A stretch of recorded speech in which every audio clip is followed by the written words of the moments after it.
Épître de Paul à Tite, chapitre 3. Rappelle-leur d'être soumis aux magistrats et aux autorités, d'obéir, d'être prêts à une toute bonne œuvre, de ne médire de personne, d'être pacifiques, modérés, pleins de douceur envers tous les hommes.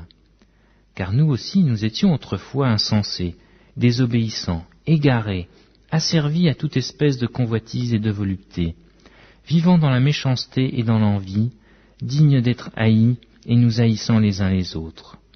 Mais lorsque la bonté de Dieu notre Sauveur et son amour pour les hommes ont été manifestés, il nous a sauvés, non à cause des œuvres de justice que nous aurions faites, mais selon sa miséricorde, par le bain de la régénération et le renouvellement du Saint-Esprit qu'il a répandu sur nous avec abondance par Jésus-Christ notre Sauveur, afin que, justifiés par sa grâce, nous devenions, en espérance, héritiers de la vie éternelle. Cette parole est certaine, et je veux que tu affirmes ces choses, afin que ceux qui ont cru en Dieu s'appliquent à pratiquer de bonnes œuvres. Voilà ce qui est bon et utile aux hommes.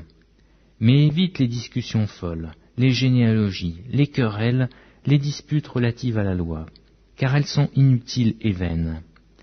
Éloigne de toi, après un premier et un second avertissement, celui qui provoque des divisions, sachant qu'un homme de cette espèce est perverti, et qu'il pêche en se condamnant lui-même.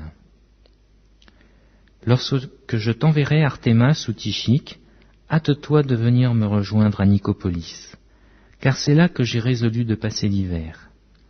Aie soin de pourvoir au voyage de Zénas, le docteur de la loi, et d'Apollos, en sorte que rien ne leur manque.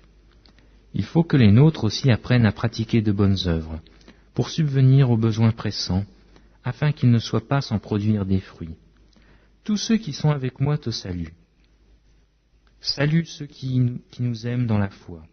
Que la grâce soit avec vous tous. Amen.